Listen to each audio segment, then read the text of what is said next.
Minister, thank you so much for joining us. Thank you for your time. You've been in Brussels for a little while. 2 days. 2 days. As we just heard from the High Representative, yesterday you inaugurated the EU-India strategic dialogue with her. That's correct. I wanted to start by asking you, how does India kind of rank the relations with the EU on a global scale? What framework would you put around it? Well, I would give it pretty high priority, but I would also accept that in many ways we've been more focused on some individual European states. Interesting. And it's really been maybe this decade that we've had a more comprehensive engagement with Europe, with Brussels, with, let us say, the Nordic countries, with the Mediterranean countries. So it's been this decade, the interest in Europe, the intensity of ties has grown. But right now, you catch us at a very important moment. We had the College of Commissioners, of course, very soon after they came into office, visit India collectively. We know that's a very unusual and very positive step. And we are really looking at deepening our ties. So the centerpiece is the FTA, of course, which has been under negotiation for some time now. But everything that I heard, including this morning from Commissioner Shevchovich, was very positive. I think we're making very good progress. But beyond trade, when we look at, we have a Trade and Technology Council with the EU. We discussed the objective of a defense and security partnership. We have our version of Global Gateway. Right. So how do we get Global Gateway and the Indian Development Assistance Program to match up? We discussed mobility and talent flows, education. So I would say really it's a relationship which is growing, and given the state of the world, certainly from the Indian perspective, I think its importance is growing, and that's the message I'm hearing from my European counterparts as well. I'm very keen to ask you about the state of the world, but just Could I take? quick, of course, it's yours. Sure. Yeah. Just as a quick follow-up, I mean, your government and the college are on the clock. Prime Minister Modi and Commission President von der Leyen set a target of the trade deal by the end of the year. You're still on track to hit that? Shevchovich is a pretty busy man at the moment. So are we all, for reasons not always within our control. Sure. But sure. I think between end February, when the College of Commissioners was there, we are now in June. There's been a lot has been done, and everything that I heard on this trip gives me the confidence that it's within sight. Yes. That by the end of the year it is feasible to do this. Good news indeed. So, as you said, the world is in pretty fractured state. Okay. Whether or not you want to blame it on the new US president or not, it's a fact that things are changing. India has long had a very powerful non-aligned status. I mean, do you feel that is now coming into its own? I was in Europe about 2 weeks ago, a different part of Europe, and a prominent European leader actually sharing with me their thinking. Yeah. Brought up this point. His point was that, India has, because of its political traditions and history and experience, we are conditioned to deal with situations and challenges, think it through for ourselves, and essentially make decisions based on what capabilities we have and what we are able to leverage from the world. And that's because, we've never been an alliance partner. By the nature of our foreign policy structure, our strategic choices, we sort of have that mindset and approach. Now, obviously, Europe has a very different history. And so some of the predicaments that Europe faces today are experiences perhaps which for us are normal. I mean, that's the way we have grown up and built our foreign policy. I would say in this world that we now are, where, there is both in terms of looking, countries are much more narrowly focused on their interest. Not just narrowly focused, also have a much shorter timeline. It's a much more immediate interest that is driving decisions and calculations. And I would say, shall we say, the interests of others and of the larger environment is less of a factor. Interesting. This kind of world which today there is, now I'm not saying everybody has that habit, but confronted with those prospects, we have the ability to deal with it. At the same time, we ourselves have, beliefs, values, solidarity. We do things for other countries. We do things for the world. We think it's a good thing to do all those things. Yeah. And we are equally comfortable dealing with other countries who have that bent of mind. So in that sense, I would say a more differentiated world. Give me the situation when I look at the partner or the, what I'm confronted with, I will come up with that aspect of my sort of capability. So those who are more direct and transactional, be more direct and transactional with them. Those who have a longer view and a broader philosophical outlook of a better world, let that side of you flow as well. India's obviously got good relations with both the US and the EU. We're just talking about how they're going to get even better. Does it then worry you, this divergence between the transatlantic partners at the moment? There's friction, there's disagreement, there could be a really big trade war if something doesn't happen in the next 4 weeks. Is that a risk or an opportunity for India? I think it's a reality. Look, Sorry, you think a transatlantic divergence is a reality? No, I think there are realities. Right. Sometimes, if, as I said, if you've grown up in an alliance culture, even a public difference looks much bigger if you're not used to differences and you're not used to it being aired very, very visibly and articulately. I'm not sure I would worry whether this would happen or that would happen. You take it as you get it, and you make the best of it. I mean, that's really what my business is all about. So we do see today that Europe has a distinct position on many issues. Those are not necessarily the positions shared today in the United States. So that's a reality. Now, as a country which is, we are objective about it. We value our relations with US as we do with the EU. We will deal with each one on terms which are best for both of us. Could you think of specific areas, though, where that divergence would pose a problem for India in a real practical sense?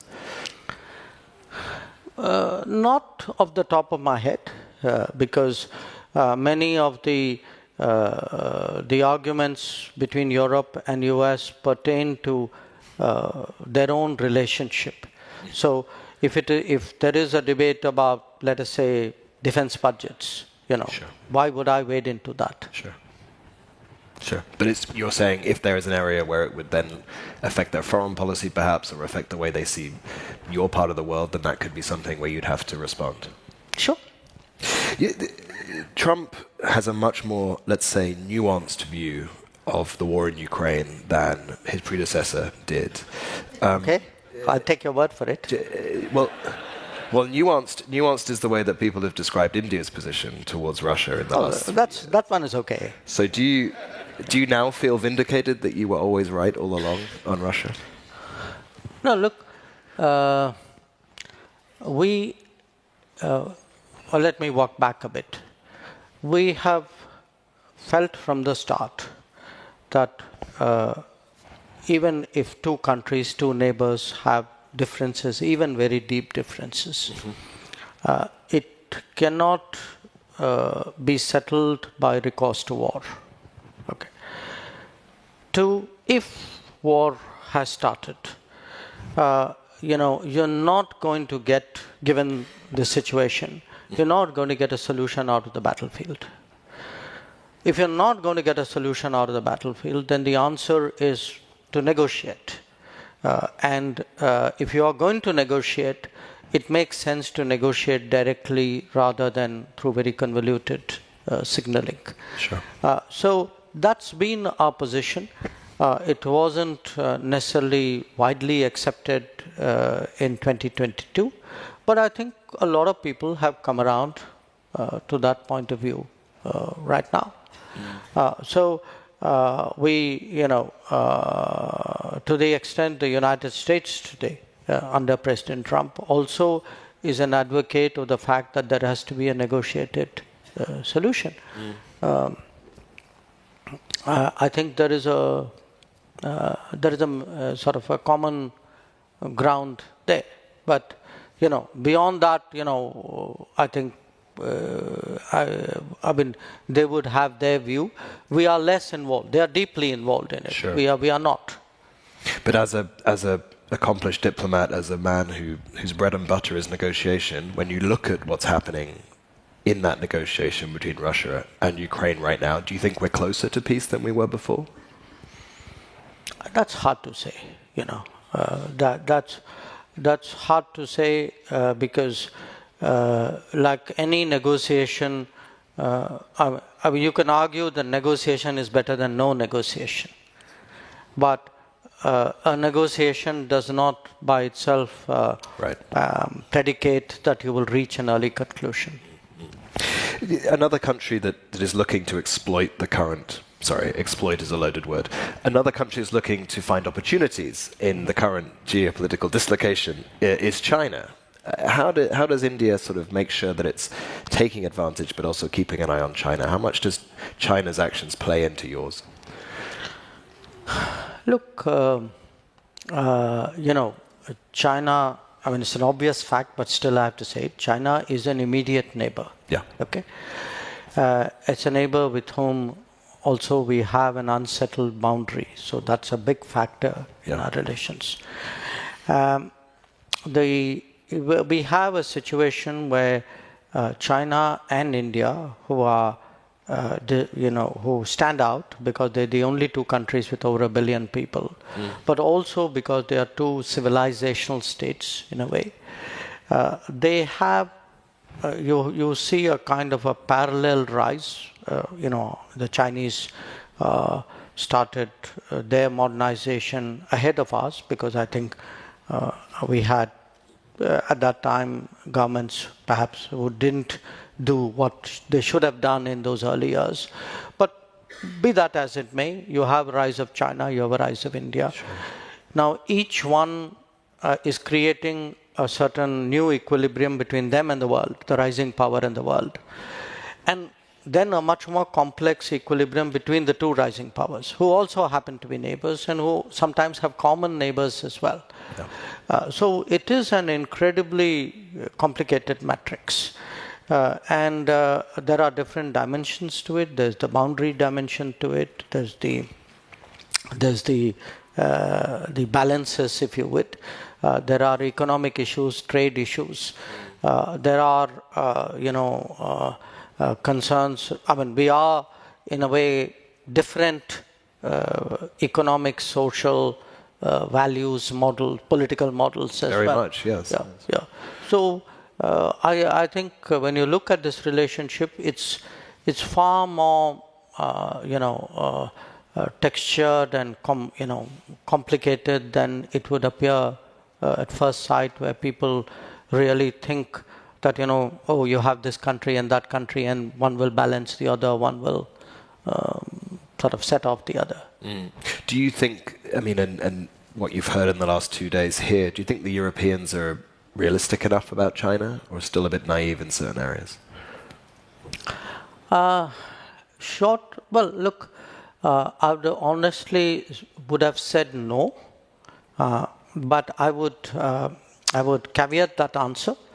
I think when I've been coming to Europe, I've come to Europe many years ago, sure, but pretty much continuously now for about 15 years. Okay, Europe 15 years ago, even 10 years ago, was in a very different place. So I would point to a certain evolution in Europe's position and stance. But I would also make the point it's a very differentiated picture. Not all of Europe is obviously moving on the same speed and on the same wavelength. So there are some which have a different view, some who are more hard-headed. I would make that distinction. Vis-a-vis China now? Yes, yes. I mean, it sounds like sort of where we were with Russia 15 years ago as well. Europe. Okay, you said it. I don't disagree. Okay. Yeah. Very good.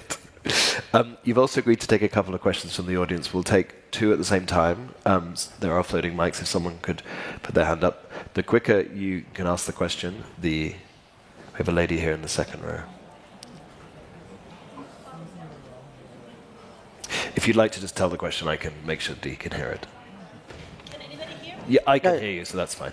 More important, I can hear you. Yeah, exactly. His Excellency, my name is Barçın from Turkey. I would like to thank you for a quote dating back in 2022 when you said that Europe should grow out of the mentality that Europe's problems are the world's problem, that the world's problem is not Europe's problem. I don't know how many times I have used this quotation giving respect to the human rights, but the question is, do you see signs that Europe is growing out of that mentality, because it's really difficult to get out of this mentality? Thank you so much. I'm just going to ask just one. So, what should be their limitations and assets? Okay. You have no idea how many times that quotation has been thrown back at me. But I do want to say this. We are now in 2025. And I think there's been a big change where Europe is concerned in these 3 years. In a way, it answers the last question. And here's my point, which is, look, a large part of being on your own, or being part of a multipolar architecture. Yeah. One is to sort of realize your own capabilities and limitations and compulsions and relationships. So you're more self-reliant in a way. But the other part of it is also to try to put yourself in the shoes of the other party. It's not easy to do. Look, I know Russia is a big issue right now. Your last observation was when you asked me. So is that true of Russia as well? My honest answer to you is, I don't think I don't think many Europeans had a good sense of how the Russians felt about the relationship or about the direction of events. So when people, say, oh, we didn't see that coming, you normally don't see that coming. I'm not justifying anything, sure. Okay? I'm just saying that in international relations, if you have to be a good practitioner, if you have to do well even for your own country or for your own group of countries, it's smart to try to understand the thinking processes, the interests, the anxieties, the behavioral traits of other parties. And I certainly didn't see that, I would say, in respect Russia also. So, in fact, often, the narrative you hear from Russia is so starkly different about, let us say, the evolution of Europe after 1992.